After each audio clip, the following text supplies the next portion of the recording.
Hello everybody, we are back again. I'm trying to do a bunch of videos in one day, that's why I look the same in every fucking video. But this last incense, so the incense before that we made was the healing and cleansing echinacea birch. If you're taking medicine, take your medicine, I'm not a fucking doctor type of incense. That's really great for healing and cleansing and removing sickness and removing entities and all that jazz. But this last one is a protective spirit incense. So basically it's great for offering to the spirits and asking for protection. We all work with the spirits in some form or another. I mean, you can't... It is of my opinion and my opinion only and nobody else's opinion that you can't be a fucking witch if you're not working with the spirits. But, and it's not, doesn't mean to be... Bleh.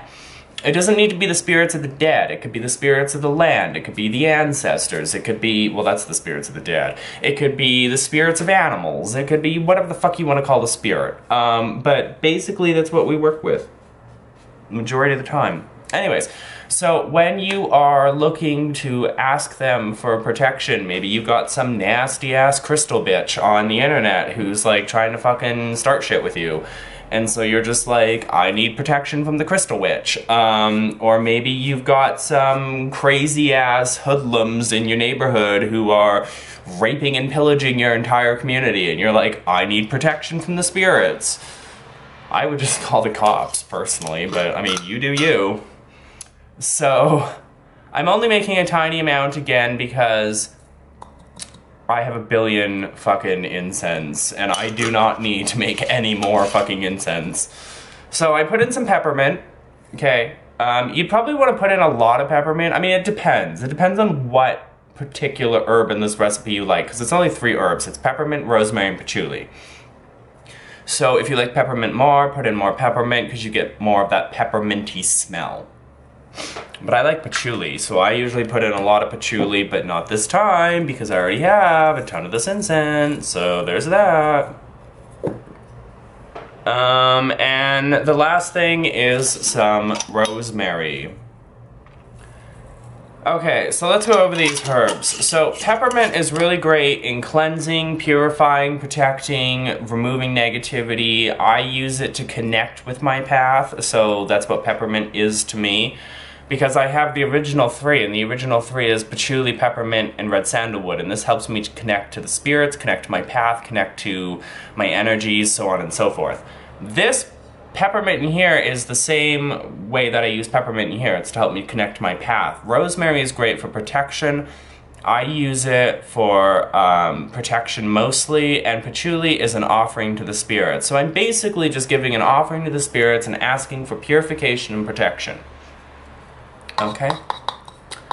So the other thing that you can do is that you can call upon the spirits to protect and to guide you along your path, okay? Because everybody's path is different. Nobody's path is the same. Anybody who tells you that their path is better is a fucking moron. Burning a blue candle bathed in moon water and dressed in an oil of the same ingredients will guide the energies of the moon to protect you. Personally, I represent a blue candle with the moon. Whatever candle you represent with the moon, it could be red, it could be black, it could be purple, it could be shoved up your ass for all I care. I really don't give a fuck. But whatever candle you represent with the moon is what you would bathe in the oil of these herbs, okay? So what you would do is you would take some moon water, which is just water that sat out under a full moon. I personally like to leave my moon water out under all phases of the moon, from fucking start to finish, from new moon to old moon. I don't know. From new moon to new moon, you fucking get it. But then I bathe the candle in that water for about 24 hours, and then I take that candle and then I bathe it in an oil of these ingredients for, again, 24 hours, and then I sprinkle these herbs all over it and burn the herbs while the candle goes up in flames. So that's pretty much how I do that. And I call upon the spirits and I ask them, hey, do you, like, you know, give me some protection, purify me, cleanse me. I got some nasty ass bitch on the internet trying to do shit, or I got some nasty ass bitch in real life trying to do shit, or I just need general protection. Sometimes, you know, you as a witch need to work on your walls, your protective elements, your whatever the fuck you want to call them. And this incense on its own, without having to get too expensive or crazy or psychotic or deranged, is really great just to burn on its own as an offering to the spirits. I mean, if you can't afford candles and you can't afford, and all you've got are these herbs, I mean, you could substitute out patchouli for sage, and all of the three you can get in the fucking grocery store.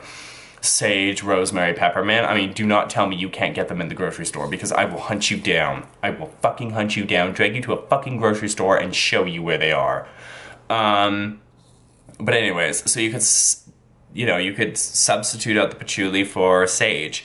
But you could also just burn this as an offering to the spirits, to be like, hey, how you doing? Thanks for helping me. Thanks for guiding me. Thanks for purifying me. Thanks for cleansing me. I mean, it's not that hard.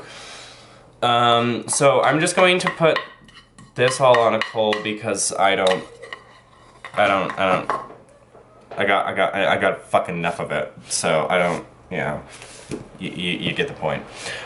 So that pretty much sums it up for all of my incense videos that I wanted to do. I hope that you guys learned something. I hope that you guys got new ideas, new tips, new tricks.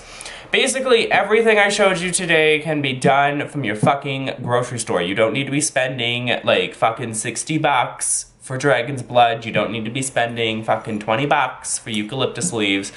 I mean, there's eucalyptus teas. You could substitute eucalyptus leaves and echinacea for cinnamon and cloves and ginger. I mean, those would work perfectly fine for, healing. You don't need fucking Palo Santo incense and frankincense. I mean, fucking use cinnamon and sage, right? So, like, the point that I'm trying to get across to y'all is, A, I'm not a fucking doctor, so do your own damn research. And no, WebMD is not a fucking doctor. It will just tell you that you have cancer, okay? It will tell you you have cancer of the anus, you have cancer of the mouth, and you have cancer of the pussy, okay? It will tell you you have cancer.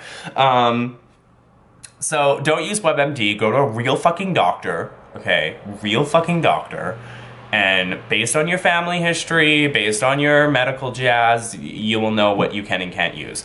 The other thing is stop spending ridiculous amounts of money on fucking herbs, because trust me, you don't need to. Just because some witch with really long fancy fucking nails who probably lives in, I don't know, all the fancy witches live in Texas, so some witch who lives in Texas buys fucking dragon's blood doesn't mean you need to buy dragon's blood, okay? You don't live in Texas, you don't have the fancy nails, you don't have her lifestyle. You have your lifestyle, you've got your own damn nails, you got your own damn money, so fucking, the craft is not meant to be difficult, okay? It's not. And people who make it difficult are stupid. Just straight out stupid. The craft is meant to be simple, okay? Super fucking basic. Take a walk in the woods, that's witchcraft. Take a walk through a mall and absorb people's energies, that's witchcraft. I mean, what do you need fucking dragon's blood for? Really? Seriously? If you can afford it, I mean, you do you, I do me, okay? I'm not gonna fucking argue with you. If you want to waste the money that you could have used on something else, on dragon's blood, because you need to do a money spell, because you need to get money, I mean, come on, think about this. I saw in a Facebook group somebody had posted about doing... What the fuck was it? It was like some kind of magics, and they were so poor they were eating stale crackers, and they were using their money to buy dragon's blood. And I was like, why didn't you just do a fucking money spell? Wait, why didn't you just go get a job? Anyways, so that's pretty much it. I hope you guys enjoyed, and until next time, my fabulous little creatures.